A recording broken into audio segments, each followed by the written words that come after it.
Here, ons is vandag hier om afskeid te neem, en dit is nie vir ons maklik om afskeid te neem nie, dit is seer, dit is ongemaklik, ons hou nie van totsiens sê nie, en tog moet ons vandag vir Tinus totsiens sê. Ons bid, Here, dat U ons net sal vashou in hierdie dag. Hou ons vas as ons so vir oulaas aan hom dink. Net weer 'n keer saam huil, en so net saam treur oor iemand wat so 'n belangrike rol in ons almal se lewens gespeel het. Ons weet ons kan by U kom huil. Ons kan op U skoot klouter. En dis wat ons nou wil doen, Here. Amen. Dankie, jy kan rustig die plekke inneem, baie dankie.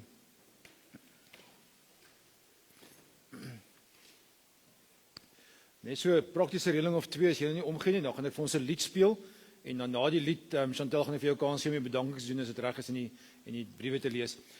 Die eerste reëling is 'n roudiens, 'n verrassingsdiens.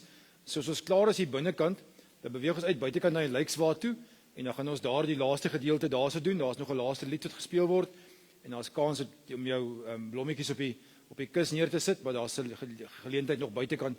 As jy klaar is buitekant, en as ons daar afgaan en die Lijkswaard vertrek, dan is jy welkom hier binnekant, daar's verversings gereed gemaak, dan kan jy gerus vir jou kry, en sommer saam kuier, en saam net, ja, ek dink ons het mekaar nodig nou net, mense besef net, as 'n geliefde weggeval het, dan sit ons so half met 'n stuk vakuum, 'n leë kol in 'n mens se gemoed, en as dit nodig om mekaar te ondersteun, en net regtig daar te wees vir mekaar, mag die Here julle elkeen regtig waar styf vashou in hierdie tyd. Die teks wat daar afgedruk is, dui op hierdie stukkie van verganklikheid. Ons is net tydelik hierso. Ons is nie permanent hier nie, is 'n aardse woning, is maar net 'n tent, blyplek. Ons regte blyplek is by God eendag, en mag ons regtig waar dit weet, dat ons vooraf gegaan is, dat hy ons vooraf gegaan het en vooruit gegaan het, om eerste daar te wees. Ons is die ouens wat nog agterbly, wat nog 'n bietjie met sin maak met hierdie lewe, maar vir hom is ons teksgedeelte net nou, is die lewe is Christus, en die sterfte is wins, is 'n bonus. Ek gaan vir ons net 'n lied speel, en dan gaan ons vir Chantel kans gee om die bedankings te doen en die in memoriam te doen.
Hallo, is dit hard genoeg?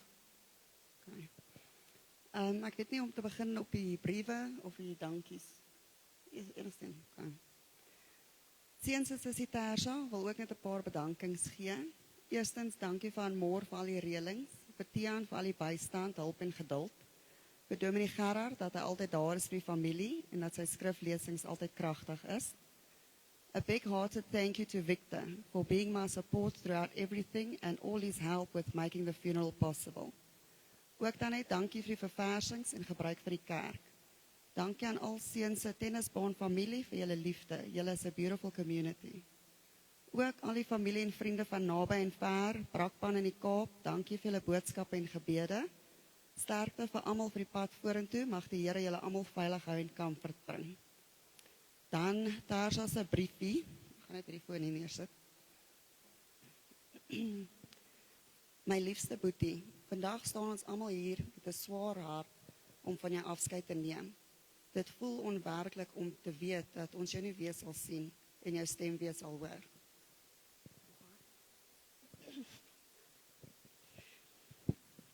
Jy het deur baie moeilike tye in jou lewe gegaan. Daar was storms wat die meeste mense nooit sou verstaan nie. En tog het jy aangehou veg op die beste manier wat jy kon. Die lewe was nie altyd sag met jou nie, maar jy het steeds jou eie pad gestap. As jou suster het ek al jou pyn gesien, jou stryd gesien, maar ook die mens gesien wat jy was. Iemand met 'n hart, met drome en met liefde vir die mense rondom jou. Jy was meer as die uitdagings wat jy moes dra. Jy was ons broer, ons familie en jy sal altyd deel wees van ons. Vandag maak ek 'n keuse om nie net ons swaar kry te onthou nie, maar ook die goeie tye, die lag, die stories en die herinneringe wat niemand ooit van ons kan wegneem. Jou plek in ons harte sal altyd leeg voel. Rus nou in vrede, my boetie. Die gevegte is verby. Mag jy die vrede en liefde vind waarna jy so lank gesoek het. Jy sal gemis word, jy sal onthou word en jy sal altyd geliefd wees. Tot ons eendag weer ontmoet, met liefde jou sussie. En dan Tannie Shemaine.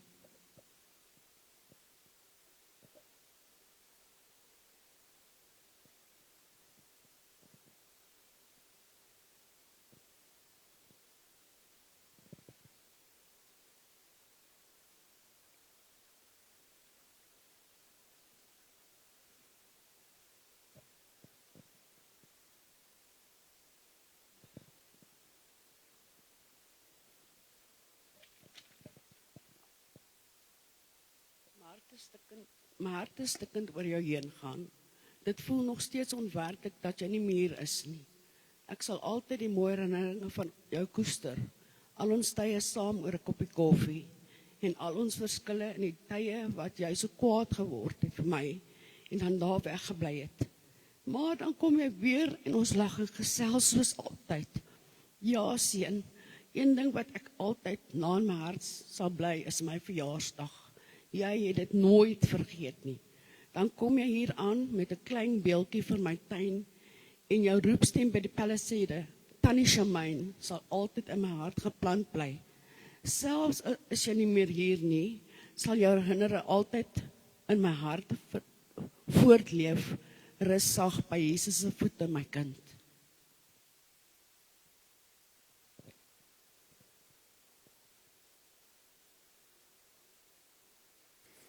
Zelda. Jy moet sommer hier so kom lees net vir die Facebook live deel. Ekskuus, sorry man.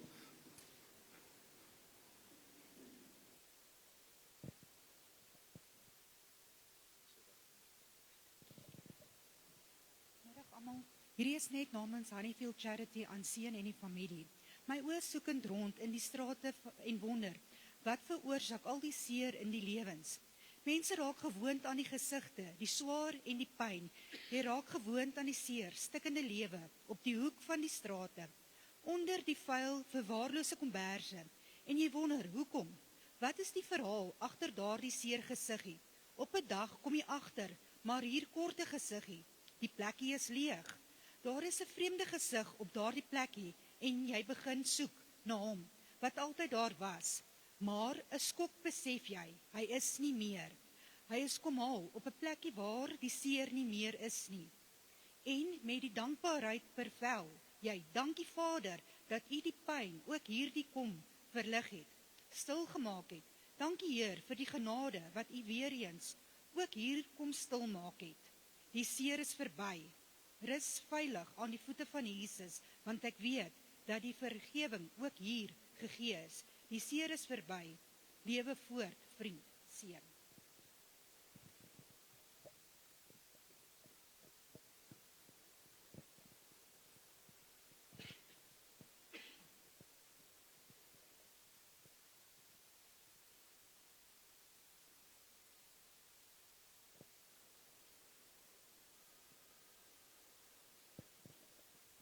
Môre almal. Ek lees hierdie namens Zaza, Jenny en Crystal en al sy vriende. Seun, I thought of you with love today, but that is nothing new. I thought about you yesterday and days before that too. I think of you in silence and I often speak your name. All that I have left now are memories in a frame. Your memory is a keepsake with which I'll never part. God now has you in His keeping, and you'll be forever in our hearts.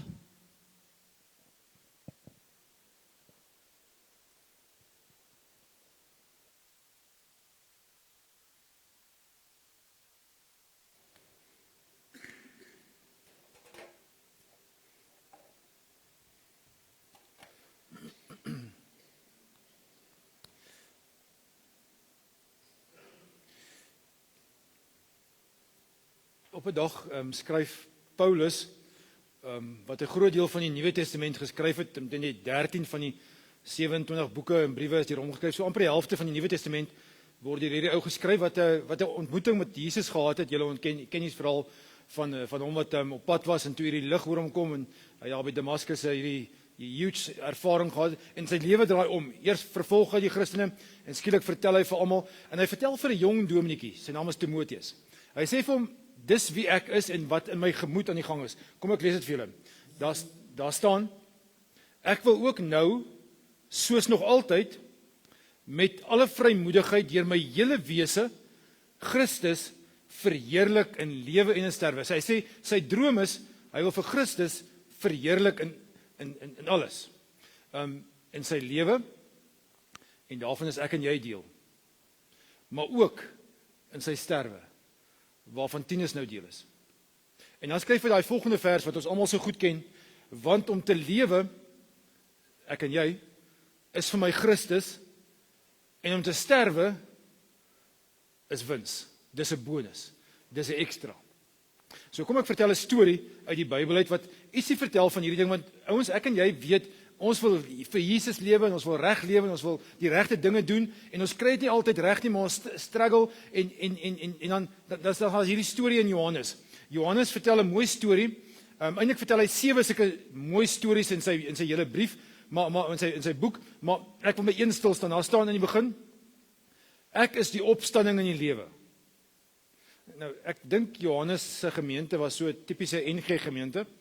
Weet jy, sê iets, en dan sien jy, dit werk nie. Niemand hoor wat jy sê nie, almal gaap, en die ligte is aan, maar daar's niemand tuis nie. Jy sien sommer, en Johannes het gesê, ek is die opstanding in die lewe, en dan sien hy sy gemeente is so uitdrukking in hulle oë, hulle verstaan nie wat, dan sê hy, kom ek vertel julle 'n storie. En dan vertel hy 'n storie van wat Jesus gedoen het.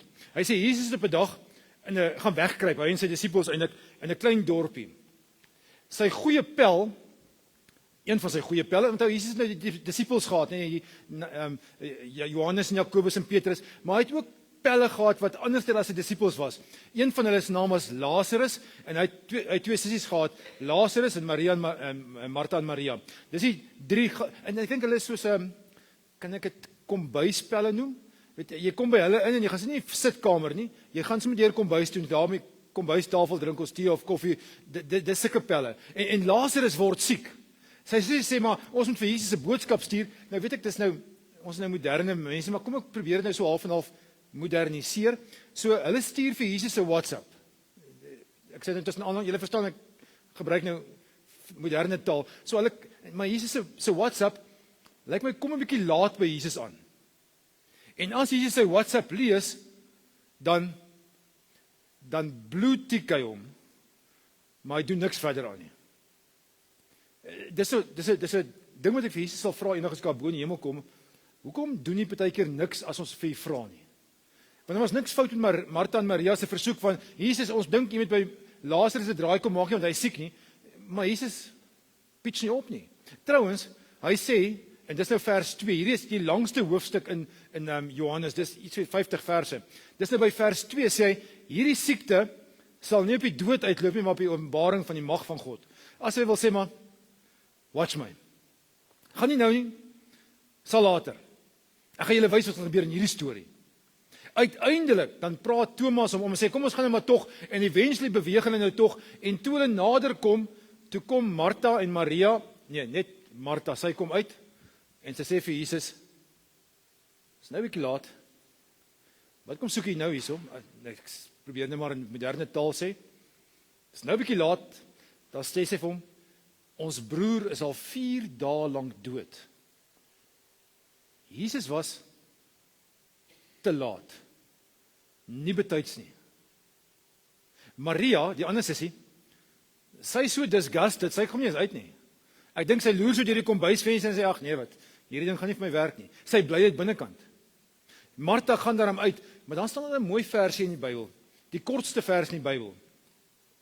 Net 3 woorde. Jesus het gehuil. Johannes 8 vers 35. Jesus het gehuil. Hou daai versie vas, ek gaan nou terugkom na hom toe.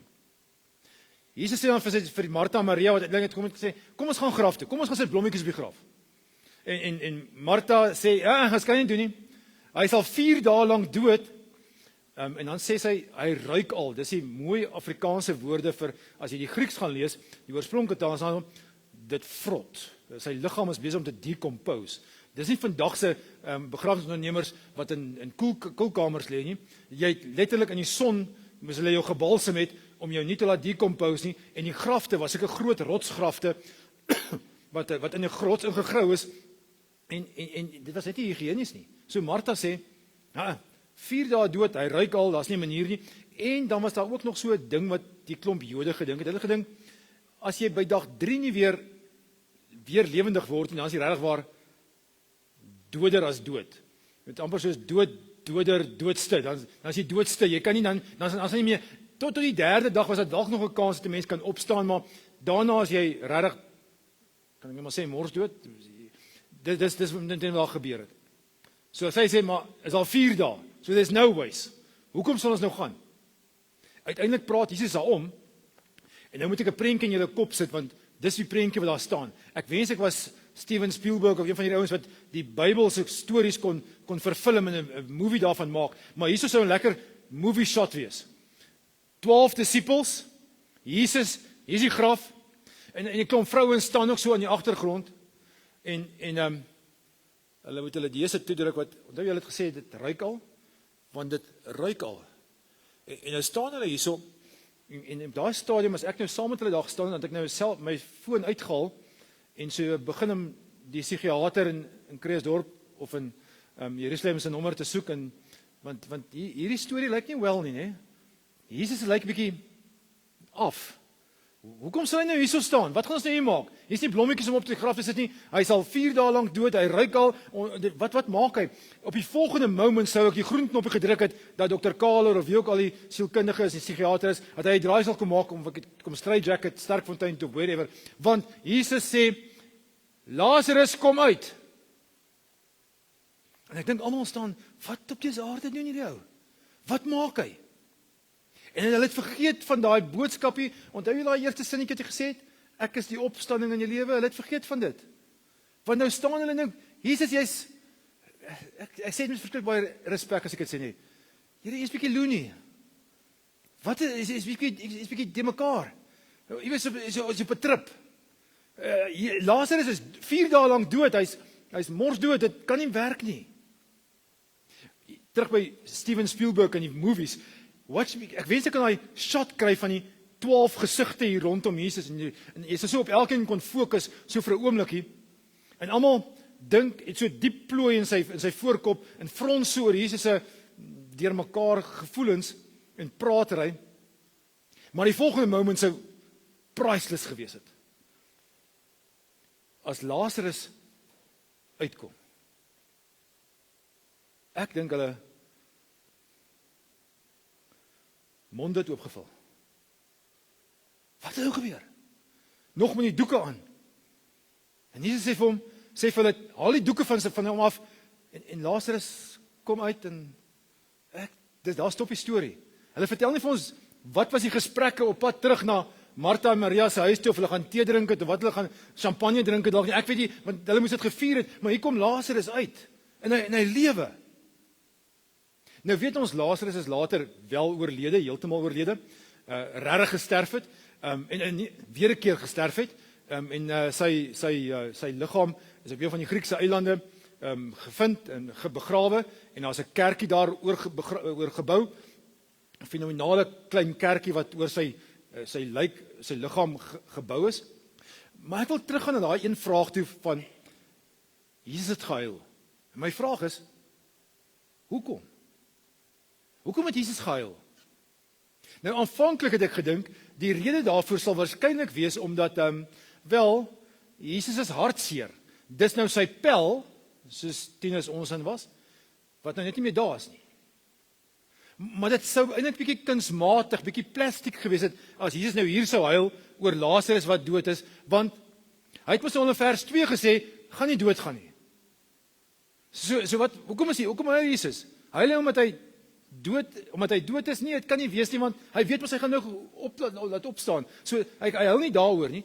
Hy huil, en hier is die belangrike ding, hy huil omdat al die mense wat daar rondom hom staan, nog steeds nie daai eerste sinnetjie van hom, ek is die opstanding en die lewe, snap nie. Die penny het nog nie gedrop nie. Okay. Fast forward.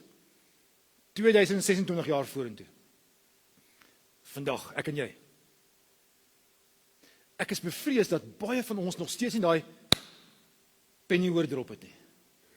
Dat Jesus die opstanding en die lewe is nie. Ouens, daai sinnetjie maak die hemelse verskil. Dit maak dat ek en jy weet, hierdie is nie die einde nie. Dat ouens wat sê, ons is physical beings met 'n spiritual side. Ek is bevrees jy is verkeerd as jy so dink. Ons is spiritual beings met vir 'n rukkie 'n physical body. Hierdie liggame van ons kan net soveel wear and tear hanteer, ouens. 'n Hoë motor botsing impak kan jou laat sterf. Kanker kan jou laat sterf. Sekere COVID goeters kon jou laat sterf het. Daar's sekere goeters net wat ons liggame net nie meer kan hanteer nie, wat ons doodgaan, maar dit gaan nie. Jy gaan nie dood nie. Dis net jou body, dis net jou buitekant. Jou binnekant gaan saam met God, en dis wat ons vandag vier. Ons huil en ons ween oor hom wat nie hier is nie, ons broer wat nie meer hier is nie, ons pel wat nie meer hier is nie. Maar ons celebrate dit dat hy saam met God is. En dit maak die wêreld se verskil. As jy dit nie snap nie, ek verstaan dit, ek respekteer dit. Ongelowiges gaan hierdie goed baie moeilik grasp, nee, dit gaan vir hulle moeilik wees, maar vir my en vir jou, daai laaste deel van die vers, want om te lewe is vir my Christus, om nou elke dag te lewe asof ek 'n gelowige is, dis wonderlik. En om te sterwe, is 'n bonus. Ek wil in ander woorde, net ek en jy so 'n bietjie 'n ander prentjie kry van die dood. Ons prentjie is gewoonlik bad en sad. Maar ek dink daar's ook 'n glad moment aan die dood. En dis dat sy pyn en sy ongemak en sy seer weg is. En hy is by God, en ek dink God het hom op sy skoot getel en gesê, my liewe Tinus, ek is so bly jy's hier. En is daar 'n groot party gewees daarbo, waar daar 'n ontmoeting was tussen God en Tinus. Vir my en vir jou, sadly, ons is nog nie daar nie. Ek en jy moet nog steeds ons kar vol petrol gaan maak met 'n petrolprys wat alweer hoër is. Jy moet jou weer 'n keer staal vir nog 'n renteverhoging.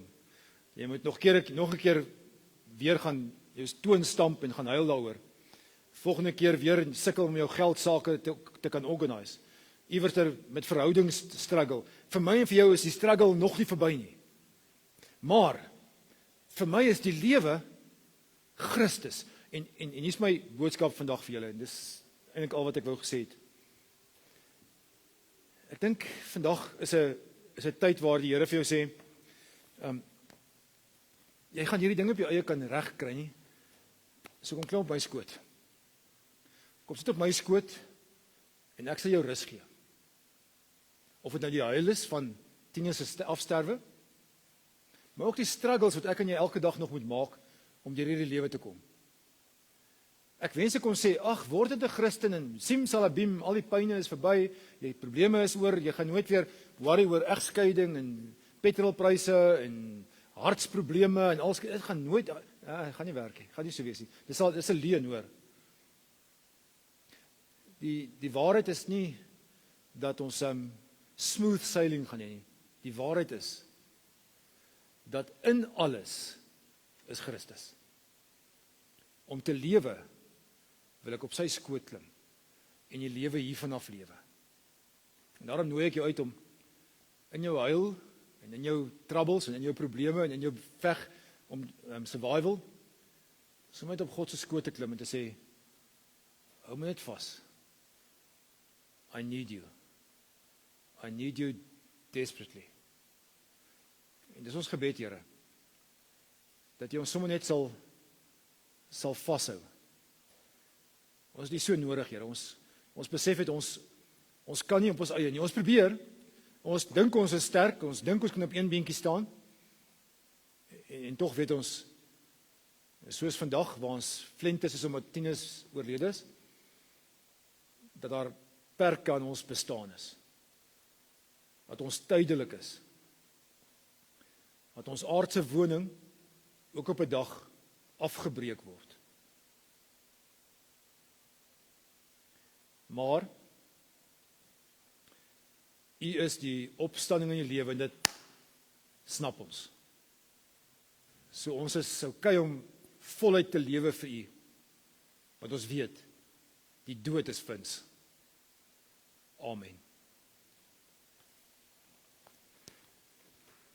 Ek gaan nou die name van die draers uitroep. En ek wil vra hulle moet vorentoe kom wat uit gaan dra. Die wat ingedra het, julle kan rustig bly sit. Ek wil net hulle name noem, is Tersha en Andrei, Sean, Chantel, Tannie Shamaine en Charlene. Die draers wat uit gaan dra is Tiago, Bokkie, Kyle, Donovan, Rowan en Cindy. As julle sê asseblief vorentoe sal kom, sal ek bly wees. En dan kan die res van ons almal staan en dan gaan ek die seën uitspreek. So die draers wat uit gaan dra, Tiago, ek hoop ek spreek dit reg uit, Bokkie, Kyle, Donovan, Rowan en Cindy.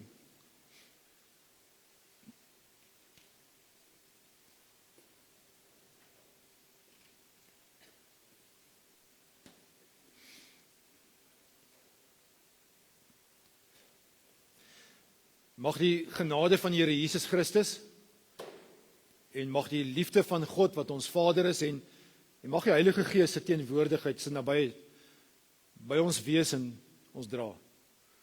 Mag ons weet hy's nie ver nie. Trouwens hy's by ons. Die lewe is Christus en die sterwe dis 'n wins. Amen. Ek gaan 'n laaste lied speel terwyl ons uitbeweeg buitekant toe. Kom ons gee eers vir die draers eers die voorreg om eers uit te beweeg en dan die naaste familie en dan kan die vriende van ons volg.